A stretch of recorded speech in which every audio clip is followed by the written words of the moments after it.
Hey guys, Buckskin Dave here. Well, anyway, we've had a little bash of cold weather, and it's been making shooting a little bit more difficult.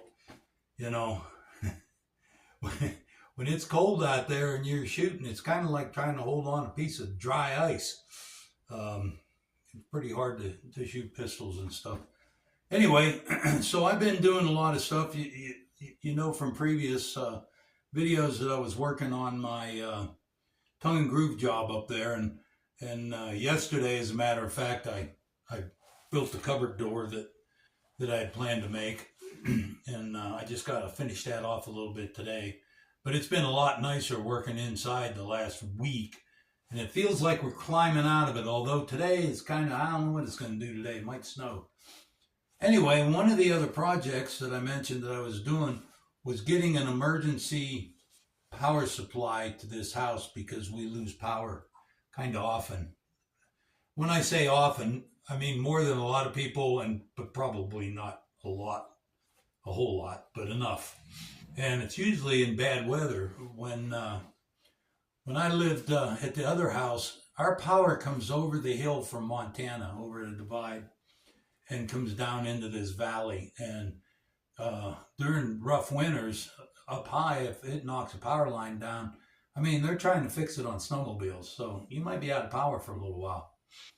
And I had that happen to me once before, and it was a cold week before they got that back together. So anyway, I have a generator, a gas generator, but this house is wired weird. You can see my power box behind me.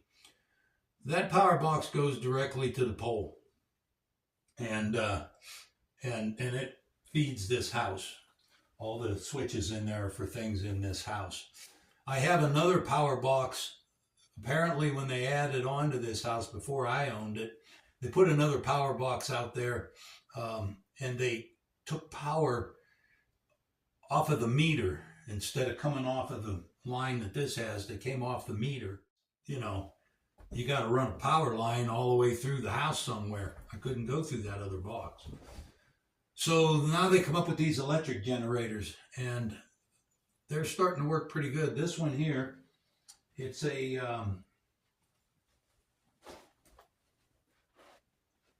it's a 220 deal. So I can get 220 and it'll run some of the 220 stuff in my house.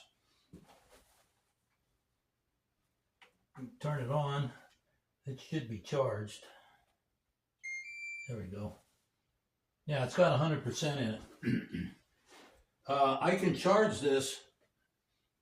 I want to put this in a 3-prong deal. Okay, the first prong, the first stage, I've completed.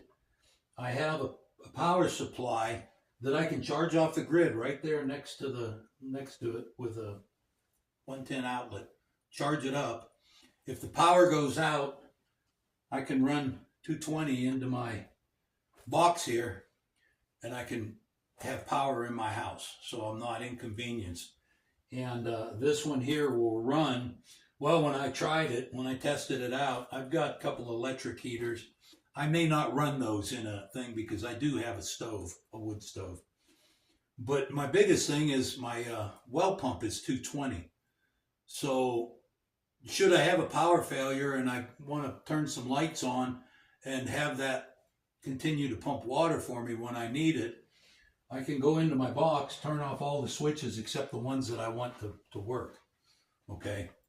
And it'll run. I've had it running everything in this house, and it'll tell you how much power you have left. Like I got 11 days worth of power on there, but there's nothing running. But with the lights and stuff, you know, it'll tell you, oh, you got 6 days or whatever. When you turn on the heaters, then it'll be like, well, now you got about a day. Yeah. So, which leads me to stage 2. Stage 2 will be getting a set of panels that I can run in here to keep this thing charged.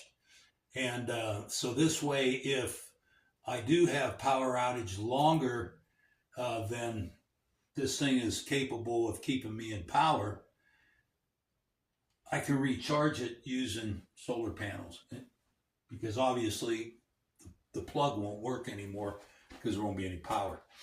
That's stage 2, okay?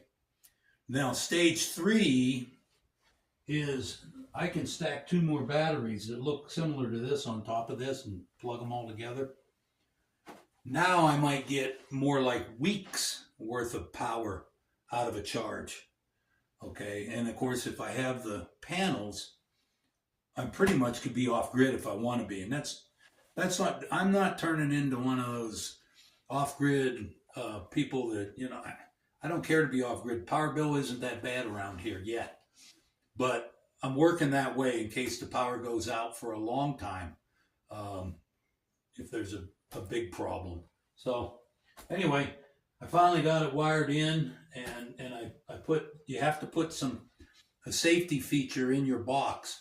So you have to turn off the grid input before you can turn on the input for the generator, okay? And when it's in that mode, you can't turn the power on. You can't open that while this thing's charging the deal. It's a little safety deal. So you either got the grid or you got this, but you can't send power into the grid, or you can't, this thing here, you don't want to keep this charged because it's a male plug. So somebody can stick their hand in there and get shocked. But they can't now, and it also has an indicator light to let you know if there's power to it. So that's another safety feature that you have to make sure you got. Anyway, I like this. This is going to be my little power station here eventually, and so there you go. Anyway, those are a few of the things I'm doing. But,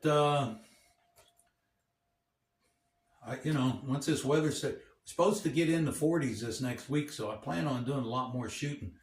But I'm kind of getting an itchy trigger finger, so maybe you ought to grab another cup of coffee and let's go see if we can shoot something.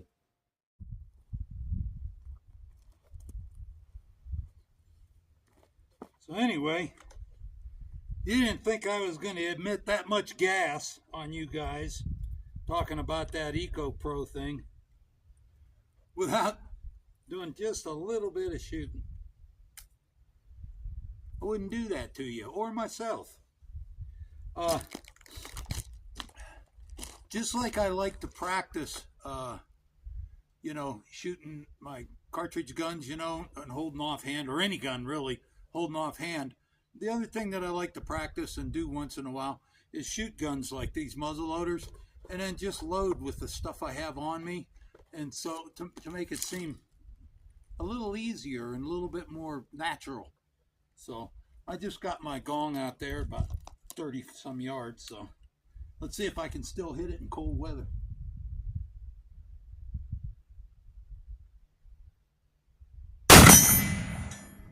Well, apparently I can.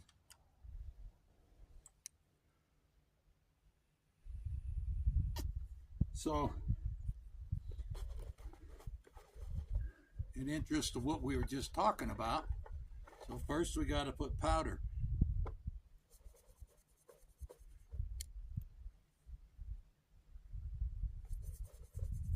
I like shooting the same powder. If I'm doing some kind of practice thing, you know, like what do you call it? I don't know, like a shoot, like a walk and shoot or something like that, then I might use less powder. But usually when I'm practicing, I like to use the same. I like to use the same charge that I do when I'm hunting. So I've got my range rod here. I like using a range rod, except when I'm hunting. And then of course you use the rod you got.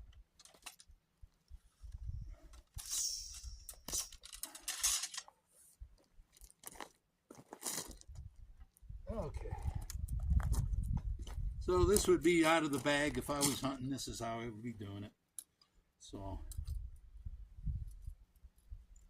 or if I was on a trail walk, I'd be doing it this way too.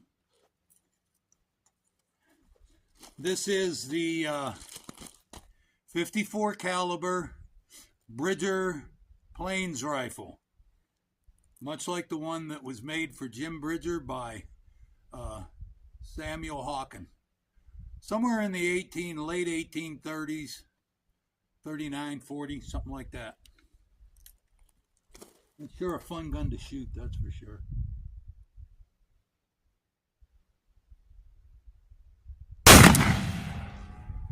Whoa!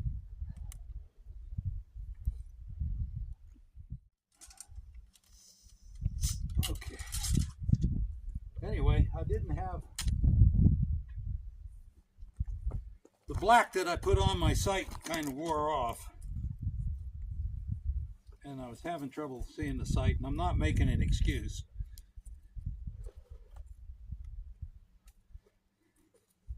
But when I have a failure, I like to finish off with a success. I got you crooked there. Hold on a minute.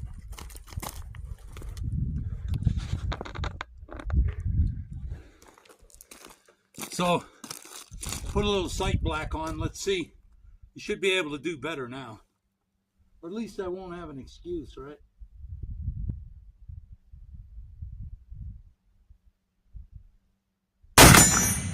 There you go.